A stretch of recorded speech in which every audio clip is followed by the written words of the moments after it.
Cancer is a disease that has affected all of us in one way or another, but hopefully not as intimately as University of Michigan graduate Alex Kip. Alex was diagnosed with non-Hodgkin's lymphoma his senior year at U of M.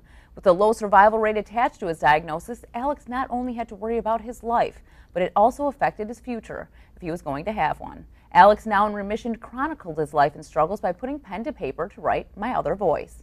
And now you can experience his story at the Arthur Miller Theater. Joining me is playwright and actor Alex Kip, here to discuss My Other Voice. Welcome to the show, Alex. Thank you for having me. So let's first start off with, you were a musical theater major at U of M. Yes. And so how did you get on that track?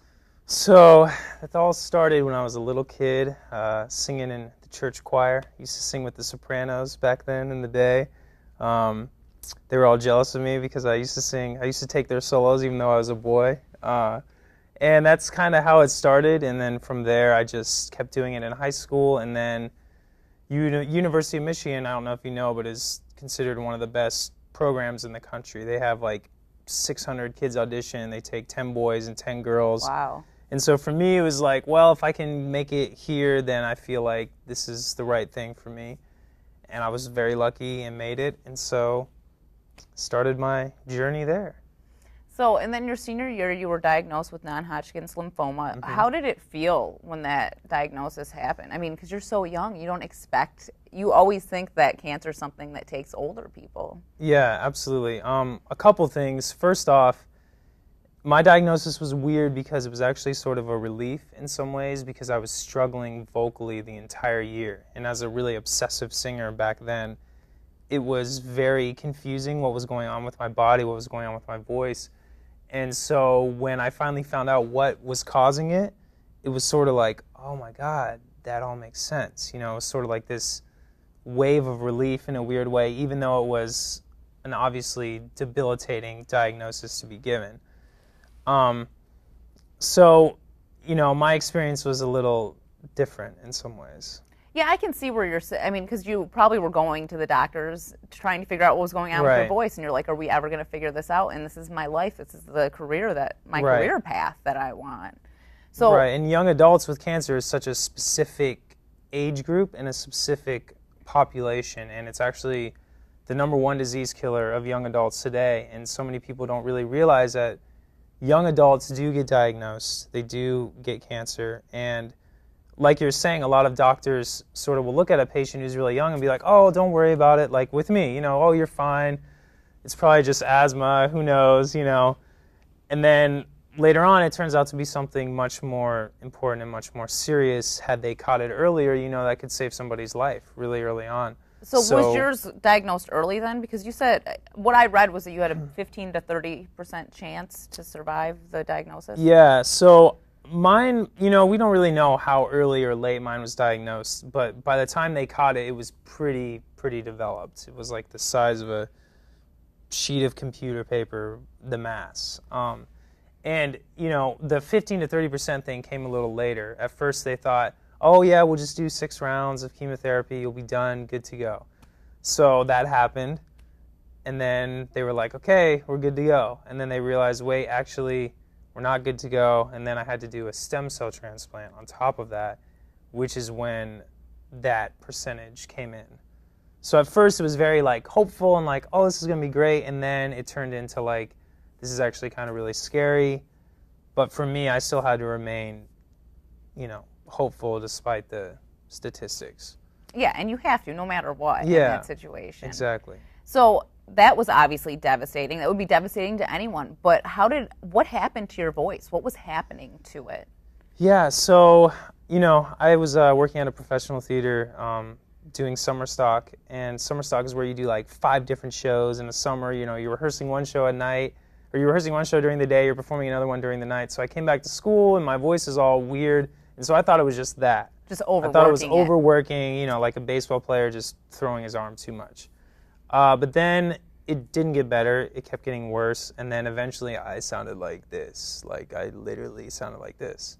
And that's when it was like, okay, something's clearly wrong. And so, but also what made me notice is, you know, I worked out a lot and I still do. And in the gym, I started having these breathing attacks and these wheezing attacks.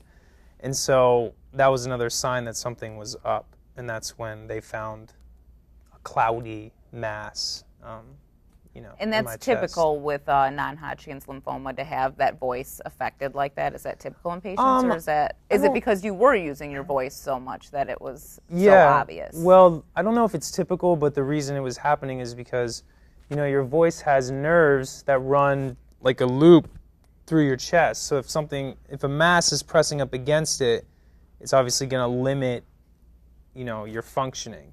And what actually happened with me is my left cord went paralyzed, because you have two vocal cords, your left and your right, and when one stops working, there's a big gap and they don't close, and then you sound like this for like a really long time until it learns to readjust itself. Sometimes it never does, but in my case, luckily it did, which is great. So let's talk about that. You basically wrote My Other Voice because of the loss of your voice. So kind of give me a synopsis of the show, because it's about you, but it's kind of a little loosely based, so for entertainment value. Yeah, it's definitely based on my story, and all the characters are definitely based on people I know, but not all the situations happened exactly the way they happened in the play, but a lot of them did. And as far as vocally, when I lost my voice, I started writing this journal entry on Caring Bridge. It's a big thing where you can just update people so everybody can stay updated. So, and someone's like, oh, how was treatment 10, and you're just like, eventually I was just like, go to this link, you can read all about it, And for me, that was just a kind of emotional release, but also a way to keep everyone updated. But then I realized that it was actually having a big impact on a lot of people's lives, and a lot of people were really following it and becoming interested in it. And I sort of developed my writing voice, quote unquote. And from there, I realized that I had, talent for writing too, possibly. Mm-hmm. And that's when the idea started, planting in my head to maybe write something about my journey.